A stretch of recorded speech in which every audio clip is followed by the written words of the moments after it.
Shalom Bapak, Ibu, Saudara-saudara, marilah kita puji Tuhan. Kita bernyanyi dari Kidung Jemaat nomor 406 ayat 1 dan ayat 2.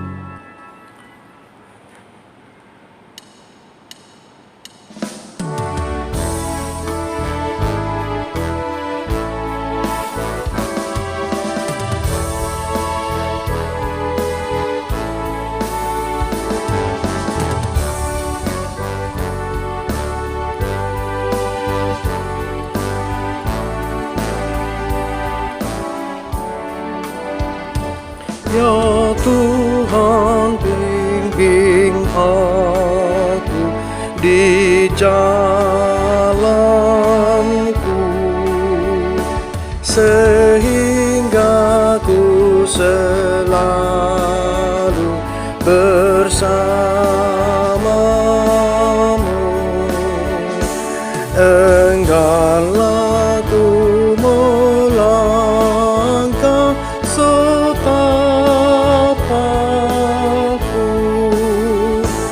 sehingga ku selalu di sampingku. Lindungilah hatiku di rahmat-Mu, dan buatlah batinku tenang terus. Dekat kaki-Mu saja ku mau rebah, dan tidak ragu-ragu ku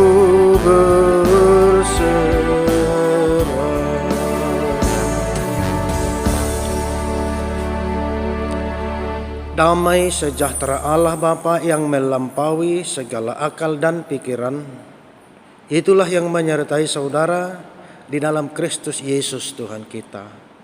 Amin. Ibu, Bapak, saudara-saudara, marilah kita sambut firman Allah yang tertulis di dalam 2 Raja-Raja pasal 23 ayat 1 sampai dengan ayat 14. Demikianlah firman-Nya. Sesudah itu raja menyuruh orang mengumpulkan semua tua-tua Yehuda dan Yerusalem. Kemudian pergilah raja ke rumah Tuhan, dan bersama-sama dia semua orang Yehuda dan semua penduduk Yerusalem, para imam, para nabi dan seluruh orang awam, dari yang kecil sampai yang besar. Dengan didengar mereka, ia membacakan segala perkataan dari kitab perjanjian yang ditemukan di rumah Tuhan itu. Sesudah itu berdirilah raja dengan dekat tiang, dan diadakannya lah perjanjian di hadapan Tuhan untuk hidup dengan mengikut Tuhan dan tetap menuruti perintah-perintahnya, peraturan-peraturannya dan ketetapan-ketetapannya dengan segenap hati dan dengan segenap jiwa, dan untuk menepati perkataan perjanjian yang tertulis dalam kitab itu. Dan seluruh rakyat turun mendukung perjanjian itu. Raja memberi perintah kepada imam besar Hilkia dan kepada para imam tingkat 2 dan kepada para penjaga pintu untuk mengeluarkan dari bait Tuhan segala perkakas yang telah dibuat untuk Baal dan Asyera dan untuk segala tentara langit. Lalu dibakarnyalah semuanya itu di luar kota Yerusalem di padang-padang Kidron, dan diangkutnyalah abunya ke Betel. Ia memberhentikan para imam dewa asing yang telah diangkat oleh raja-raja Yehuda untuk membakar korban di bukit pengorbanan di kota-kota Yehuda dan di sekitar Yerusalem. Juga orang-orang yang membakar korban untuk Baal, untuk dewa matahari, untuk dewa bulan, untuk rasi-rasi bintang, dan untuk segenap tentara langit. Dibawanyalah tiang-tiang berhala dari rumah Tuhan keluar kota Yerusalem ke sungai Kidron, lalu dibakarnya halus-halus di situ dan ditumbuknya halus-halus menjadi abu. Kemudian dicampakkannya lah abu ke atas kuburan rakyat jelata. Ia merobohkan petak-petak pelacuran bakti yang ada di rumah Tuhan, tempat orang-orang perempuan bertenun sarung untuk Asyera. Disuruhnyalah datang semua imam dari kota-kota Yehuda. Lalu ia menajiskan bukit-bukit pengorbanan tempat para imam itu membakar korban, dari Geba sampai Berseba. Dirobohkannya pula bukit-bukit pengorbanan di pintu-pintu gerbang yang ada dekat lubang pintu gerbang Yosua. penguasa kota itu yang ada pada sebelah kiri kalau orang memasuki pintu gerbang kota itu. Tetapi para imam bukit-bukit pengorbanan itu tidak boleh naik ke mezbah Tuhan di Yerusalem. Hanya mereka boleh memakan roti yang tidak beragi di tengah-tengah saudara-saudara mereka. Ia menajiskan juga Tofet yang ada di lembah Ben Hinnom, supaya jangan orang mempersembahkan anak-anaknya sebagai korban dalam api untuk dewa Moloch. Dibuangnyalah kuda-kuda yang ditaruh oleh raja-raja Yehuda untuk dewa matahari di pintu masuk ke rumah Tuhan, dekat bilik Nathan Melek, pegawai istana yang tinggal di gedung samping. Juga kereta-kereta dewa matahari dibakarnya dengan api. Mesbah-mesbah yang ada di atas sotoh tempat peranginan Ahaz yang dibuat oleh raja-raja Yehuda dan mesbah-mesbah yang dibuat Manasye di kedua pelataran rumah Tuhan dirobohkan oleh raja dan diremukkan di sana, lalu dicampakkannya abunya ke sungai Kidron. Bukit-bukit pengorbanan yang ada di sebelah timur Yerusalem, di sebelah selatan bukit kebusukan, dan yang didirikan oleh Salomo raja Israel untuk Asytoret, dewa kejijikan sembahan orang Sidon, dan untuk Kamos dewa kejijikan sembahan Moab, dan untuk Milkom dewa kejijikan sembahan orang Amon, dinajiskan oleh raja. Ia memecahkan tugu-tugu berhala dan menebang tiang-tiang berhala, lalu ditimbunnya tempat-tempat itu penuh dengan tulang-tulang manusia. Demikianlah firman Allah. Bapak, Ibu, saudara-saudara yang dikasihi Tuhan kita Yesus Kristus. Dalam sejarah Israel, raja yang paling muda yang pernah berdiri dan diangkat menjadi raja ialah Yosia. Dalam nats ini berumur 8 tahun ia sudah menjadi raja atas Yehuda yang berpusat di Yerusalem. Dengan usia yang sedemikian sangat belia, bagaimana mungkin anak kecil seperti Yosia ini sanggup memimpin kerajaan Yehuda dengan baik? Akan tetapi dikatakan dalam pasal 22 ayat 2 bahwa selama ia menjalankan tugasnya sebagai raja, ia melakukan yang benar di hadapan Allah. Hidup seperti leluhurnya Daud dan hidup tidak menyimpang. Dari sejak kecil dia sudah hidup benar dan tidak menyimpang dari hadapan Allah.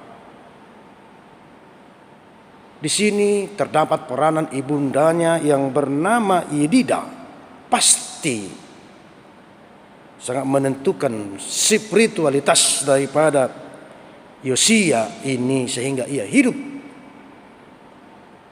takut akan Tuhan dan melakukan hal-hal yang benar, hal-hal yang prinsipil, hal-hal yang berkenan di hadapan Allah. Dari sejak kecil, spiritualitas daripada Yosia ini telah terbentuk dan berintegritas sebagai seorang pemimpin. Dan pada umur 26 tahun, ia seorang raja sudah berani melakukan reformasi di kerajaannya. Benar-benar perombakan, perubahan yang sangat mendasar dan sangat luar biasa, yaitu menyangkut tentang peribadatan bangsa Yehuda, peribadatan bangsa Israel yang sungguh-sungguh sudah sangat jauh menyimpang dari apa yang dihendaki Allah sebagai umat pilihannya. Semua ini bersumber daripada ditemukannya kitab yang disebut sebagai kitab Taurat. Di sekitaran komplek bait Allah yang sudah tercemar itulah di mana para patung dewa-dewa sudah didirikan untuk sesembahan mereka. Ternyata di sana ditemukan sebuah kitab Taurat. Dan kitab Taurat ini sungguh-sungguh menjadi momentum bagi Yosia untuk melakukan transformasi, reformasi peribadahan orang Yahuda itu, di mana Taurat Tuhan itu menginginkan umat bangsa tersebut kembali kepada Allah yang hidup. Itulah yang harus mereka sembah. Jadi hukum Taurat itu atau kitab Taurat itu menjadi pedoman hidup umat Israel, di mana hukum yang terutama adalah mengasihi Tuhan dan mengasihi sesama. Reformasi yang dilakukan Raja Yehuda, yaitu Raja Yosia, ialah menggerakkan seluruh komponen dari anak-anak yang ada di masyarakatnya sampai dengan para tetua. Dia kumpulkan semua.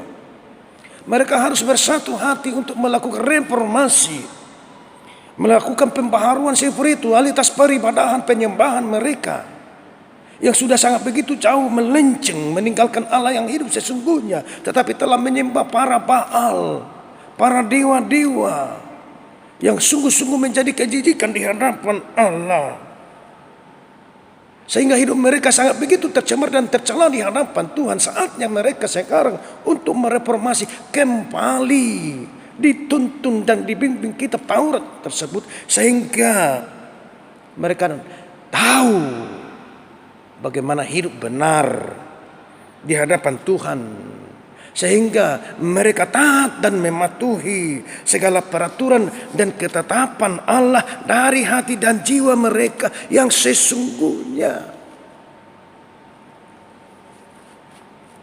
Reformasi ini tidak tanggung-tanggung, Bapak, Ibu, saudara-saudara. Semua yang namanya unsur-unsur keberhalaan di bumi hanguskan dan dihancurkan menjadi debu. Artinya tidak ada lagi kenangan-kenangan yang bisa mengingatkan mereka untuk kembali tergoda untuk melakukan penyembahan-penyembahan berhala itu. Semuanya unsur-unsur keberhalaan itu dihancurkan, diremukkan menjadi abu. Itulah reformasi yang sesungguhnya, yang sangat luar biasa dilakukan oleh Yosia pada masa mudanya. Dengan dihancurkannya patung-patung berhala tersebut, tempat peribadahan orang Yehuda tersebut yang selama ini mereka lakukan untuk meninggalkan dan tidak setia kepada Allah, tidak satu pun yang ditinggalkan. Dengan demikian reformasi itu sangat murni, karena segala sesuatu yang merusak spiritualitas mereka selama ini telah dihancurkan, telah ditinggalkan, supaya mereka hidup layak di hadapan Allah. Ibu, bapak, saudara-saudara yang dikasihi Tuhan kita Yesus Kristus, ternyata hidup yang benar, tindakan yang berkenan di hadapan Allah, spiritualitas yang baik itu tidaklah ditentukan oleh usia, lamanya hidup, tidak ditentukan oleh jabatan, tidak ditentukan oleh kedudukan, akan tetapi dari sejak kecil pondasi dasar-dasar daripada spiritualitas yang benar itu telah dibangun sedemikian rupa, tentu saja bersumber daripada pengajaran Didikan yang benar dari firman Allah yang dilakukan oleh seorang ibu, yang dilakukan oleh orang tua. Disinilah panggilan kita yang pertama. Bagaimana kita membangun spiritualitas yang benar itu dimulai dari sejak dini. Dimulai dari sejak kecil. Anak menjadi taat, mengerti dan mengenal akan kehendak Tuhan. Peranan orang tua sangat menentukan bagaimana kelak generasi-generasi berikutnya menjadi generasi yang unggul. Generasi-generasi pembaharu. Generasi-generasi yang taat dan takut akan Tuhan.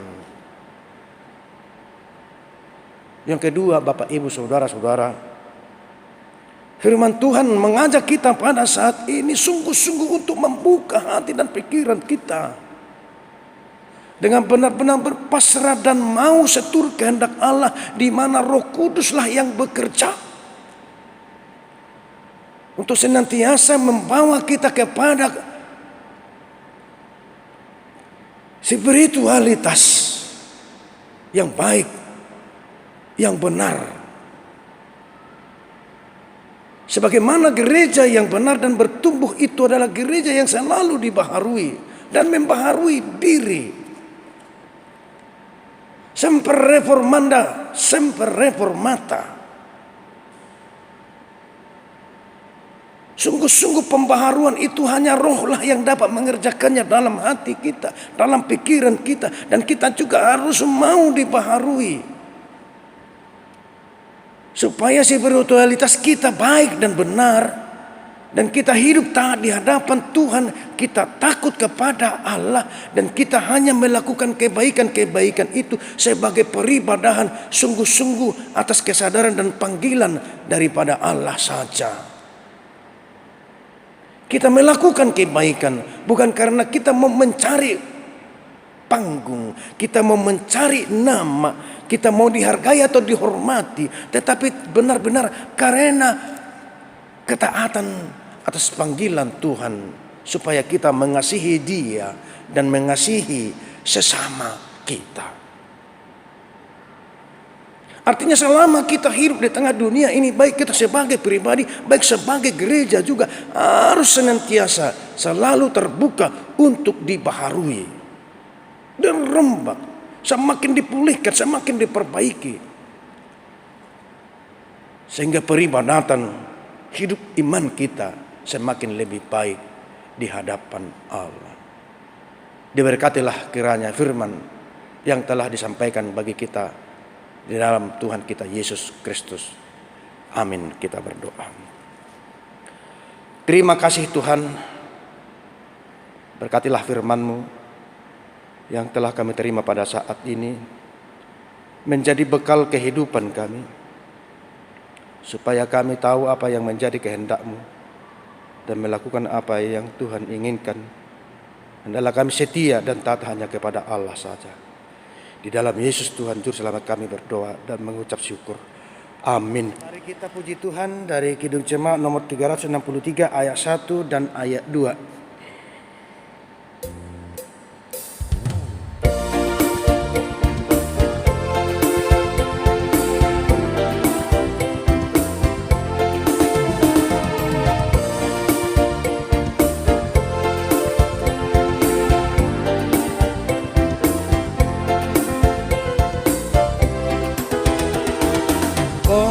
Bagi Yesus ku serahkan hidupku seluruhnya,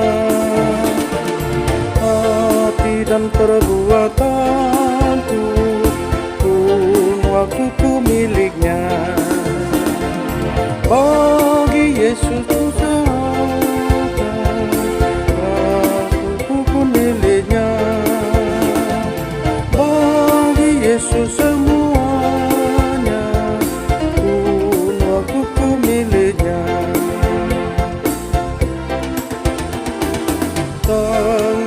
kerja baginya, kakiku mengikutnya, mataku memandang Yesus yang ku puji Dialah. Bagi Yesus semuanya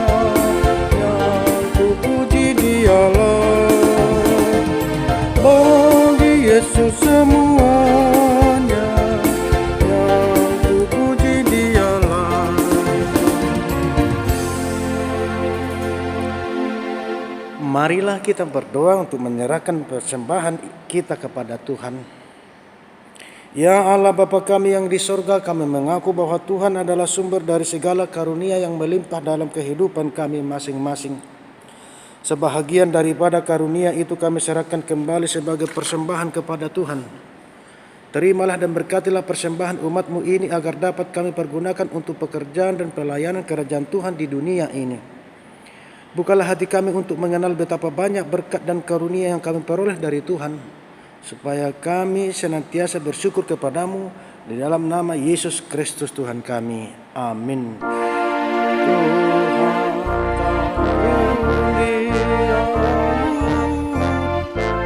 Tuhan dan jiwaku semua, nyawa juga hidupku, harta milikku semua ku serahkan padamu untuk selama-lamanya.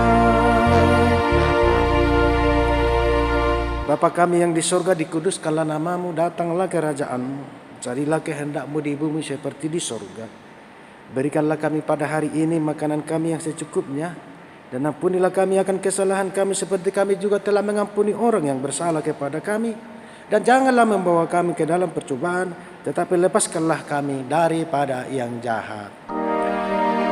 Karena Engkau punya kerajaan dan kekuasaan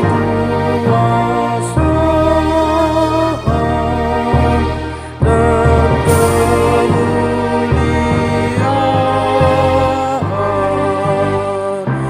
sampai selama-lamanya.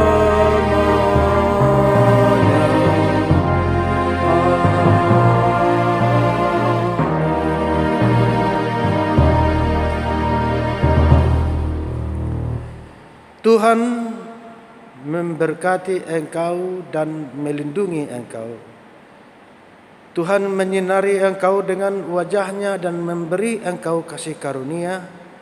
Tuhan menghadapkan wajahnya kepada engkau dan memberi engkau damai sejahtera.